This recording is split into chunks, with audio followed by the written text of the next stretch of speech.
Philadelphia's second-to-last practice before facing Detroit had everything a Bears fan could have hoped for, promising injury updates that will help in a big way come Sunday. While A.J. Brown sets the record straight on his most recent offensive criticism, and Big Fangio raves about his newest addition. Plus, one of the Lions' biggest stars misses practice yet again, and the Eagles' decision at cornerback was finally just made. From Thomas Mott, this is the Thomas Mott Show.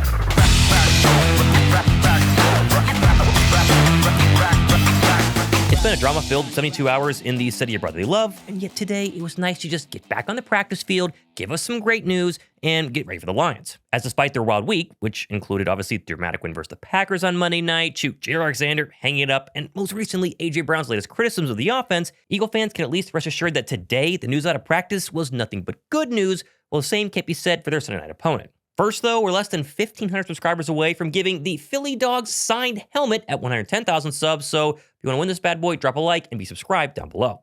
Also, the signed Zach Bond giveaway, the winner is announced at the end of today's video, so watch till the end to see if you won. Now, despite the somewhat short week, Philadelphia was back at practice the past 2 days to prepare for the all-important Sunday night battle for possible supremacy in the NFC. And it looks like they should have a key starter back, as Jurgens was limited in back-to-back practices, aka he was back following the knee issue that kept him out the past 2 games. Jurgens hasn't really seemed himself basically the entire year, and my hope now is that the past 2 weeks off plus the bye is just what the doctor ordered to get him back to that Pro Bowl caliber guard that'll lead the way to Saquon Barkley's record-setting 2024 campaign. And Jurgens being back wasn't the only good news, as you remember a couple of days ago, it looked like Lane Johnson suffered a serious injury versus the Green Bay Packers. Well, he not only played the final couple of drives in that game, but he's practiced limited, but still practiced the past 2 days. He seems fine. 65 will go on Sunday versus Aiden Hutchinson and the Detroit Lions. Now, speaking of the Lions, and the same health in Philadelphia cannot necessarily be echoed in Detroit, as the Lions were without key starters of their own at Thursday's practice, including Sam Laporta, cornerback Tyrion Arnold, Kirby Joseph, and Pat O'Connell. Well, the big name on that list has to be tight end Sam Laporta.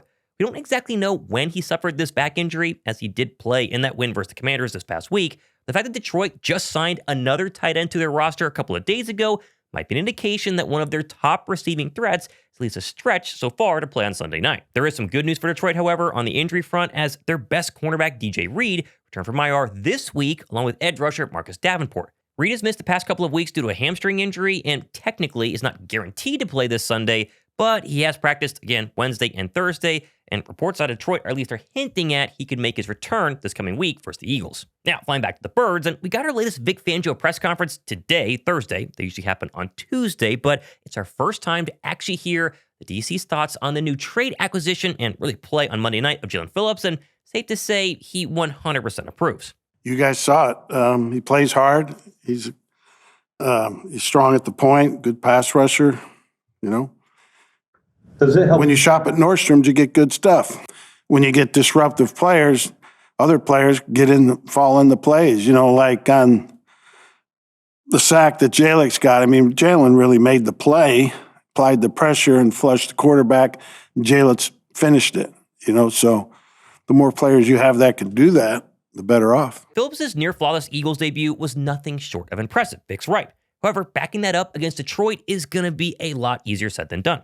Panay Sewell and company are fresh off a 206-yard rushing, 0-sack performance for the Washington Commanders. Here's to hoping Jalen Phillips continues his vault into, legendary Eagles trade deadline move as we approach Sunday. Also, want to give a massive shout out to the sponsor of today's video, Bear, because if you're looking to upgrade your sleep, well, you're going to love Bear. I mean, literally, right now, I'm learning firsthand just how important sleep has been since I brought home our brand new very first baby at the beginning of November. Thankfully, though, my wife and I have had our Bear mattress for over 4 months now, including when we brought the baby home, and whenever we do get time to sleep, it's been an absolute dream. Bear Mattress is a premium fiberglass-free mattress designed to improve your sleep quality and overall life. Plus, their shipping was super easy, literally right to my door, and of course, completely free.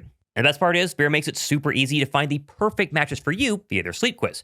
I, of course, took this quiz, and based on my results, Bear matched me with their Elite Hybrid mattress model, which is perfect for my sleep style. What I personally love most about my Bear mattress is the quality of sleep that we've been getting. Of course, when we've been allowed to actually get some sleep with the newborn baby. Most of you guys know that's difficult, but I also like the fact that it keeps me cool during the night with Bear's sleep recovery technology. And of course, don't just take my word for it. Bear recently surveyed over 300 customers, and 82% reported a noticeable improvement in their sleep quality after switching to Bear. In fact, 95% of them said they would recommend Bear to a friend. And Bear delivers your mattress right to your door with free shipping in the United States. You don't have to worry about literally anything.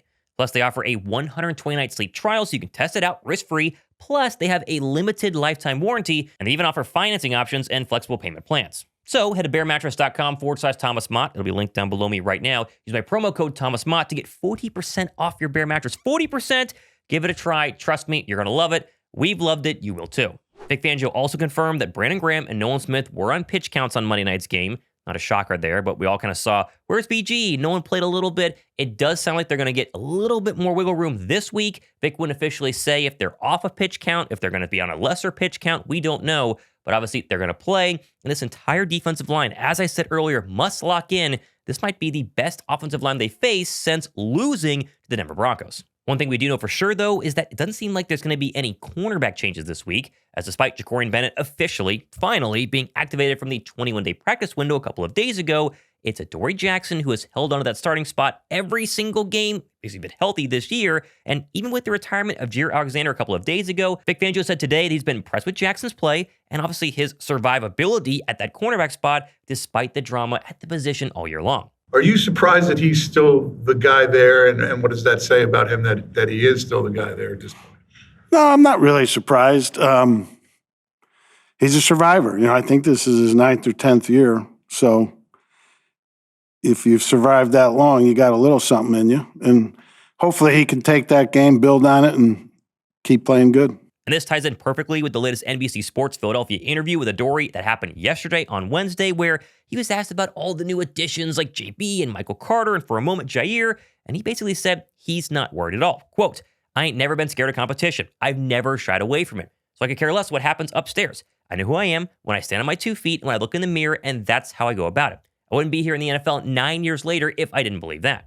And although technically we don't know how long Adoree Jackson's leash will be going forward if he were to struggle, we do know is he will start on Sunday opposite of Quinyon Mitchell. The task is very tall. We'll talk about that on Saturday's show. Amon-Ra St. Brown. But the fact of the matter is, since that week 1 debut, really where he got absolutely worked by the Dallas Cowboys and CeeDee Lamb, he has not given up over 40 receiving yards in a single game he's played in, including last week versus the Packers. And, we wanted all these other players to start. Jakorian Bennett, Jair Alexander. And maybe Adoree Jackson was the best option basically the entire time. Seems like he's going to be the number 1 option heading into Sunday. Now, of course, you will notice I didn't actually start today's show with the A.J. Brown drama because, to be honest with you, I don't find it really that interesting or actually groundbreaking because we're in this pattern of A.J. gets no targets, the offense then struggles, A.J. then voices frustration online, and then A.J. clarifies his comments in a well-worded press conference later in the week. Sure enough, this week has been absolutely no different. Brown only had 2 targets versus the Packers. Birds offense, as we saw on Monday night, struggled the entire game. A.J. joked about his frustrations online, and then yesterday, Wednesday, he gave what I thought was his best press conference explaining the entire situation of the entire year. I think that's fair. I think if you got eyes, you can see that. The same things I've been saying like all season. So me making light of my situation on Twitch with my friend, that's something I'm not apologizing for, because like I said, if you got eyes, you can see that.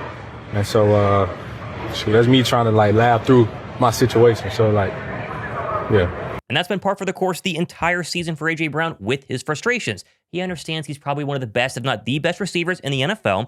The Eagles offense is struggling, and he wants to get the football in order to help his offense no longer struggle. And again, you can't blame him. I see that the offense struggling, and, I want to help contribute, and I didn't get those opportunities. And so, I'm going to have a problem with that, especially the player I am, and especially the player you want me to be as a player, and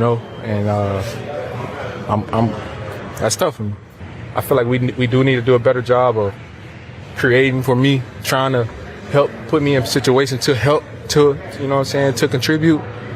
But right now it just feels as if I'm just freeing it up for everybody. But I do think myself and most of you guys, watchers, the Eagle fans, we're not taking A.J. Brown as a diva. We're not calling him selfish or a distraction. He simply is voicing what all of us have seen and all of us has voiced on our personal Twitter accounts. This offense is way too talented to be dramatically leading the NFL. Look at this chart. Dramatically leading the NFL in 3 and outs. Do I wish he wouldn't give the media ammo every week? Of course. I've said that. You agree. But he's not wrong in stating the offense must figure things out eventually. We're running out of time here, or they're going to get burned later down the line. We can't just keep slapping the Band-Aid over defense doing their job and getting us out of trouble. At what point are we going to pick up our slack as an offense that we're so great, And that's what I'm getting at. It's not about we're not winning, or I don't care about winning. All I care about is stat. No, it's been week after week. Sometimes we're not contributing. We're not doing our job on offense. So you can't just keep slapping the Band-Aid over that and you expect to win late in the year. And you think you're going to go to it at the end of the year. It's not going to happen. I'm sorry. It's not going to happen. It's not going to happen. You know, last year, what it was, thank you for the ring, but it's a new season.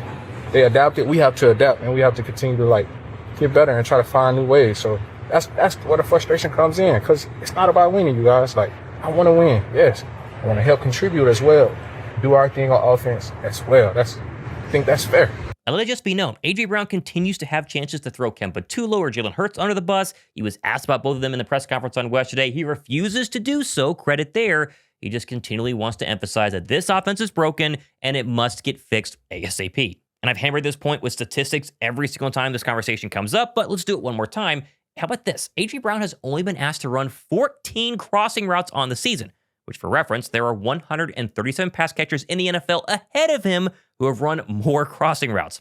And that is, again, perhaps the greatest crossing route over the middle wide receiver in the game today. Then, not to be outdone, he's also ran just 26 in routes, ranks 45th among pass catchers. Puka Nacua and Devontae Adams, both on the same team, have 59 of the same said routes apiece. And of course, all this has resulted in career lows in nearly every single major receiving statistical category of A.J. Brown's career. The truth of the matter is, we should all keep harping for A.J. Brown to get more touches until things finally change. Because for the 2 games that he actually was highly featured, that was the best passing day Philadelphia's had all season versus the Vikings, and then Philadelphia's best second half of the entire year versus the vaunted Rams. And so yes, I'll keep doing my job as someone who gives you what's going on with the Eagles, reports the Eagle news, cover these stories as they happen, even though we're all tired of the A.J. Brown, the offense, this and that. But let's just be clear here. Even though we don't want A.J. Brown to go on some stream and, make some comments that gives WIP some ammo, we don't want him to tweet about the Eagle offense. Keep it all internally. It's his right to do whatever he wants. I respect that. I don't think he's wrong. And in the end, it does draw attention to the fact that Philadelphia's offense must get better, which I think everybody agrees about. Even Jalen Hurts, who doesn't want to talk about this at all publicly, when asked during his press conference yesterday, basically said the same thing. He knows the offense must improve, and they're working to do that as a collective. My focus always gears back to what the group is doing and what the collective is. Obviously, AJ plays a pivotal role in what we've been and what we've done, and so we just have to continue to grow with that every day.